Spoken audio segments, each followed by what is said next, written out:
पिछले 3-4 सालों में हम देखते हैं कि ना सिर्फ पाकिस्तान के रिमोट एरियाज में बल्कि मेन सिटीज में भी टेररिस्ट अटैक्स हुए। इसी हवाले से पाकिस्तान के रियासती इदारों ने ये सोचा कि हमें एक और मिलिट्री ऑपरेशन लॉन्च करना चाहिए और ये ऑपरेशन ना सिर्फ पाकिस्तान की इंटरनल टेरिटरी में होगा बल्कि पाकिस्तान से बाहर अफगानिस्तान को भी टारगेट करेंगे। 2 दिन पहले अफगानिस्तान के पक्तिका प्रोविंस में पाकिस्तान की तरफ से एयर स्ट्राइक होती है। पाकिस्तान की तरफ से ये सख्त इकदामात के बावजूद भी तालिबान अपने उस स्थान से पीछे हटने को तैयार नहीं है। अस्सलाम वालेकुम व्यूअर्स, मेरा नाम असलान जाहिद खान है और आप मेरा यूट्यूब चैनल देख रहे हैं।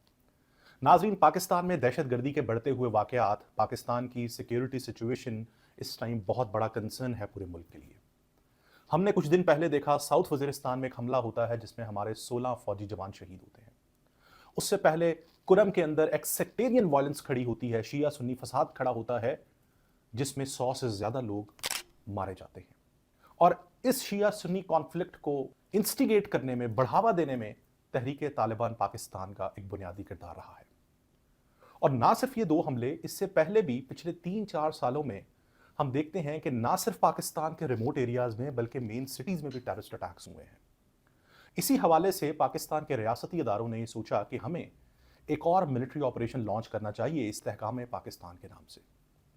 और यह ऑपरेशन ना सिर्फ पाकिस्तान की इंटरनल टेरिटरी में होगा बल्कि पाकिस्तान से बाहर अफगानिस्तान में जिन सूबों के अंदर ये मिलिटेंट ग्रुप्स बैठे हैं, पाकिस्तान के रियासती इदारों ने यह फैसला किया कि हम उनको भी टारगेट करेंगे। और इसी हवाले से हम देखते हैं 2 दिन पहले अफगानिस्तान के पक्तिका प्रोविंस में पाकिस्तान की तरफ से एयर स्ट्राइक होती है जिसमें 46 लोग मारे जाते हैं। अफगान तालिबान ये क्लेम करते हैं कि वो मासूम लोग थे, उनमें बच्चे और औरतें थे, और पाकिस्तान की तरफ से एज सच इन कैजुअलिटीज पे बात नहीं की गई। तो हमें देखना है कि पाकिस्तान की एयर स्ट्राइक किस कॉन्टेक्स्ट में है, इसकी क्या दूरपार नताइज होंगे, इससे पाकिस्तान क्या अपने मकासद अचीव कर सकेगा या नहीं। इससे पहले भी पाकिस्तान ने बहुत से सख्त इकदामात लिए हैं अफगानिस्तान के खिलाफ। पहला कदम पाकिस्तान ने जो उठाया वो ये था कि पिछले साल पाकिस्तान ने अफगानिस्तान के साथ बॉर्डर बंद कर दिया और अफगानिस्तान से हिंदुस्तान जाने वाली ट्रेड को रोकना शुरू कर दिया, जिसे ट्रांजिट ट्रेड कहते हैं। और इस साल अफगानिस्तान को $54 मिलियन का नुकसान हुआ है इस ट्रांजिट ट्रेड के बंद होने से। उससे पहले पाकिस्तान ने अफगान रेफ्यूजीज को मुल्क बदर कर दिया था, अफगानिस्तान भेज दिया था। और ना सिर्फ ये, पाकिस्तान ने मार्च 2024 में भी अफगानिस्तान में एयर स्ट्राइक्स की थी। तो अब हम देखते हैं कि पाकिस्तान की तरफ से ये जो इक़दामात लिए गए हैं इसका कोई असर तालिबान पे हुआ। तो पहली चीज तो हमें जानने की जरूरत है कि तालिबान आज भी अपनी उसी बात पे कायम है। वो कहते हैं कि हमने पाकिस्तान में किसी किस्म की दहशतगर्दी नहीं फैलाई। ये पाकिस्तान के अंदर मिलिटेंट्स मौजूद हैं जो पाकिस्तान में दहशतगर्दी कर रहे हैं। अफगानिस्तान की जमीन से पाकिस्तान में दहशतगर्दी नहीं हो रही। और अगर पाकिस्तान चाहता है कि वो हमारे साथ ताल्लुकात बेहतर करे तो हम सिर्फ ये कर सकते हैं कि पाकिस्तान और टीटीपी को टेबल पर बिठा सकते हैं और इन दोनों की आपस में टॉक्स करवा सकते हैं। इससे ज्यादा हम पाकिस्तान को फैसिलिटेट नहीं कर सकते। पाकिस्तान की तरफ से ये सख्त इकदामात के बावजूद भी तालिबान अपने उस स्थान से पीछे हटने को तैयार नहीं है और इससे पाकिस्तान को 2 तरह के नुकसान हो रहे हैं। पहली चीज तो यह कि पाकिस्तान की क्रेडिबिलिटी के ऊपर सवालिया निशान खड़ा हो रहा है। पूरी दुनिया पाकिस्तान को समझती है कि इनका एक इन्फ्लुएंस है तालिबान पे और दुनिया पाकिस्तान को प्रेशराइज करती है कि आप तालिबान को समझाएं, उनको परसुएड करें कि वो अपनी टेरिटरी में वुमेन एजुकेशन के ऊपर जो उन्होंने बैन लगाया उसको हटाएं, वो लिबरल वैल्यूज अपनाएं। तो इन तमाम चीजों के बाद पाकिस्तान के ऊपर सवालिया निशान है कि आपका इन्फ्लुएंस कहां पे गया तालिबान के ऊपर। दूसरा कंसर्न पाकिस्तान का यह है कि टीटीपी ने बीएलए के साथ अभी अलायंस बना लिया है। ये 2 मुख्तलिफ किस्म के ग्रुप्स हैं, 2 मुख्तलिफ ग्रुप्स के मुख्तलिफ मकासद हैं और ये उन मकासद को अचीव करना चाहते हैं पाकिस्तान की रियासत के खिलाफ लड़कर। लेकिन इन दोनों का आपस में अलायंस बनना ये एक बहुत खतरनाक सिचुएशन है पाकिस्तान के लिए। और तीसरी कंसर्निंग बात पाकिस्तान के लिए ये है कि तालिबान के चाइना और रशिया से ताल्लुकात बहुत बेहतर हो रहे हैं। इसके साथ साथ तालिबान सेंट्रल एशियन रिपब्लिक्स के साथ भी अपने इकोनॉमिक टाइज मजबूत कर रहे हैं। ना सिर्फ ये, बल्कि तालिबान हिंदुस्तान के बहुत करीब जा रहे हैं। इससे होगा ये कि पाकिस्तान का एक टाइम पर जो लीवरेज रहा है तालिबान पे, एक इन्फ्लुएंस रहा है, अब तालिबान उससे इंडिपेंडेंट होते जा रहे हैं और वो खुलम खुला पाकिस्तान के खिलाफ अपनी पॉलिसियों को परस्यू करेंगे। और ये पाकिस्तान के लिए एक खतरनाक बात है, क्योंकि तालिबान से पहले जो अमेरिका की बनाई हुई गवर्नमेंट थी अफगानिस्तान में, जो 20 साल अफगानिस्तान रही, वो एंटायर पाकिस्तान गवर्नमेंट थी और वो फैसिलिटेट करती थी टेररिज्म को पाकिस्तान में, और पाकिस्तान की यही मजबूरी थी और पाकिस्तान यही कोशिश करता था कि कभी ना कभी तालिबान जब पार में आएंगे अफगानिस्तान में तो उनके आने से पाकिस्तान में स्टेबिलिटी आएगी, लेकिन अल्टीमेटली ऐसा नहीं हुआ। इसी हवाले से एक और बात यह कि तालिबान की एक इकोनॉमिक डिपेंडेंस पाकिस्तान के ऊपर शुरू से रही है, लेकिन अब वो इकोनॉमिक डिपेंडेंस भी कम होती जा रही है क्योंकि तालिबान इस टाइम पर Turkmenistan, Afghanistan, Pakistan, India Tapi gas pipeline के ऊपर बड़ी तेजी से काम कर रहे हैं। दूसरा, तालिबान कॉश टेपा कैनाल, जो दुनिया की सबसे बड़ी आर्टिफिशियल कैनाल है, वो अपने मुल्क में बना रहे हैं।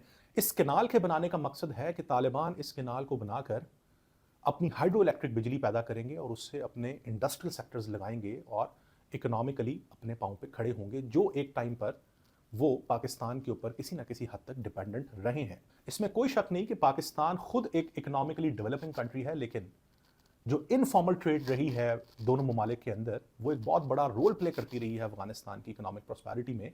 तो अफगान तालिबान इस टाइम पर इकोनॉमिकली इंटरडिपेंडेंट होने जा रहे हैं, तो उस तरह से पाकिस्तान का इन्फ्लुएंस अब तालिबान पर नहीं हो पाएगा। अब इस पूरे कॉन्टेक्स्ट में हम बात करते हैं कि क्यों अफगान तालिबान पाकिस्तान के साथ कोऑपरेट नहीं कर पा रहे, क्यों वो टीटीपी का क्रैकडाउन नहीं कर रहे। पाकिस्तान उनसे सिर्फ एक डिमांड कर रहा है कि आप टीटीपी को किसी भी तरह से रोकें।